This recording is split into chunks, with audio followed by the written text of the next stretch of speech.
I've been dreaming on in my head like I've seen it a life. Hi എല്ലാവർക്കും foodie ബോയിലേക്ക് സ്വാഗതം. ഇന്ന് നമ്മുടെ foodie boil നമ്മൾ ഉണ്ടാക്കാൻ പോകുന്നത് നോർത്ത് ഇന്ത്യൻ സ്റ്റൈൽ ഉള്ളി അച്ചാറാണ്. നമ്മുടെ കൊച്ചു ചുമന്നുള്ളി ഉണ്ടല്ലോ, അതിൽ നിന്ന് നമ്മൾ നോർത്ത് ഇന്ത്യൻ സ്റ്റൈലിൽ അച്ചാർ ഇടാൻ പോവുകയാണ്.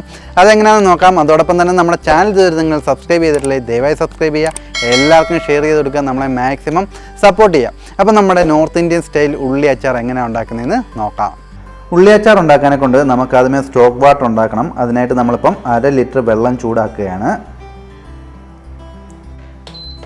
അപ്പോൾ നമ്മുടെ വെള്ളം തിളച്ച് വരുമ്പോൾ അതിനകത്തോട്ട് 1/2 ടേബിൾ സ്പൂൺ കുരുമുളക്, 2 പട്ട, 10 ഗ്രാമ്പു എന്നിവ ചേർത്ത് കൊടുക്കാം നമുക്ക്. അപ്പോൾ നമ്മൾ ഇട്ട് കൊടുത്ത ഈ മസാല എല്ലാം കൂടി വെട്ടി തിളച്ച് ഇതിനകത്ത് കണ്ടിട്ടൊന്ന് വെന്ത് ആ എസൻസ് എല്ലാം ഈ വെള്ളത്തിനകത്തോട്ട് ഇറങ്ങും. അപ്പോൾ നമ്മുടെ ഈ മസാലയൊക്കെ ഒന്ന് തിളച്ച് കഴിയുമ്പോഴത്തേക്ക് നമുക്ക് ഇതിനകത്തോട്ട് ബീറ്റ്റൂട്ട്, ഒരു പീസ് ബീറ്റ്റൂട്ട് ചെറുതായിട്ട് കട്ട് ചെയ്ത് ഇതിനകത്തോട്ട് ഇട്ട് കൊടുക്കാം. എന്താണെന്ന് വെച്ച് കഴിഞ്ഞാൽ നമ്മുടെ ഈ സ്റ്റോക്ക് വാട്ടറിന് ആ ചുമന്നുള്ളിയുടെ അതേ കളർ കിട്ടും. നല്ലൊരു എസൻസ് ആണ്, അതായത് നമ്മൾ വേറെ കെമിക്കൽസ് ഒന്നും യൂസ് ചെയ്യാതെ കളർ ചെയ്യാൻ പറ്റുന്ന ഒരു ഐറ്റം ആണിത്. ബീറ്റ്റൂട്ട് ഇട്ടിട്ട് നല്ലോണം ഇളക്കണം, ഒന്ന് നല്ല രീതിയിൽ തിളയ്ക്കണം അത്, അപ്പോഴേ ആ കളറെല്ലാം നമ്മുടെ ഈ സ്റ്റോക്ക് വാട്ടറിനകത്തോട്ട് ഇറങ്ങത്തുള്ളൂ.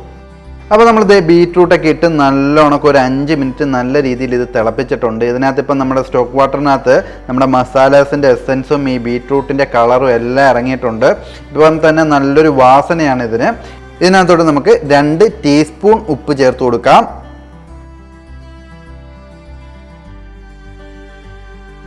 ഉപ്പിട്ടിട്ട് നല്ലോണം ഇളക്കുക. ഇപ്പോൾ ഇതിൻ്റെ കളർ കണ്ടോ, ആ കളർ എന്ന് പറയുന്നത് നമ്മുടെ രക്തചന്ദനത്തിൻ്റെ കളർ, അതായത് പക്ക റെഡ് കളറാണ്. അപ്പോൾ ബീറ്റ്റൂട്ട് ഇട്ടുകൊണ്ടാണ് നമുക്ക് ഈ കളർ കിട്ടിയത്. ഇനിയിപ്പോൾ നമുക്കിത് ഓഫ് ചെയ്ത് തണുപ്പിച്ചെടുക്കാം. അപ്പോൾ നമ്മുടെ സ്റ്റോക്ക് വാട്ടർ ഇത് നമ്മൾ നല്ല രീതിയിൽ തണുപ്പിച്ചെടുത്തേക്കാണ്. ഇനിയിപ്പോൾ നമുക്ക് കുക്ക് ചെയ്ത് തുടങ്ങാം. കുക്ക് ചെയ്യാനെ കൊണ്ട് ഞാനിപ്പോൾ എടുത്തേക്കുന്നത് 250 ഗ്രാം ചുമന്നുള്ളിയാണ്. അതിൻ്റെ തൊലിയൊക്കെ കളഞ്ഞ് നല്ല രീതിയിൽ കഴുകി വൃത്തിയാക്കി എടുത്തേക്കാണ് നമ്മളിപ്പം. നമുക്കിനി ഈ ചുമന്നുള്ളി ഗ്ലാസ് ജാറിനകത്തോട്ട് ഫില്ല് ചെയ്ത് കൊടുക്കാം.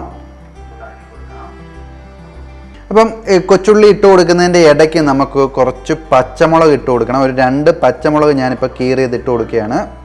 അപ്പം നമ്മുടെ ഈ ഉള്ളി അച്ചാറിന് നല്ലൊരു എരിവും കൂടി കിട്ടും നമുക്ക്. പച്ചമുളക് ഇട്ടതിന് ശേഷം വീണ്ടും നമ്മുടെ കൊച്ചുള്ളി ഇട്ട് കൊടുക്കുക. ഇനി നമുക്ക് വേണ്ടുന്ന മെയിൻ ഐറ്റമാണ് വിനാഗിരി. ഇതിനകത്തോട്ട് നമുക്ക് വിനാഗിരി 1 ടേബിൾ സ്പൂൺ ഒഴിച്ചു കൊടുക്കാം. ശേഷം നമുക്ക് സ്റ്റോക്ക് വാട്ടർ, നമ്മൾ തണുപ്പിച്ച് വെച്ചേക്കുന്ന സ്റ്റോക്ക് വാട്ടർ ഇതിനകത്തോട്ട് ഒഴിച്ചു കൊടുക്കാം.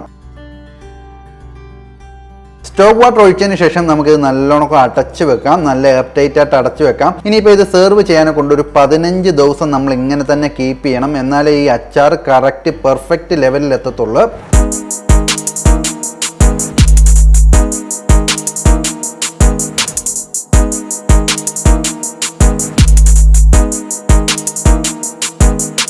അപ്പോൾ ഒരു 15 ദിവസത്തിന് ശേഷം നമുക്ക് നമ്മുടെ പഴങ്കഞ്ഞിയുടെ കൂടോ ചോറിൻ്റെ കൂടോ ഒക്കെ കഴിക്കാൻ അടിപൊളി സാധനമാണ് ഈ നോർത്ത് ഇന്ത്യൻ ഡിഷ്.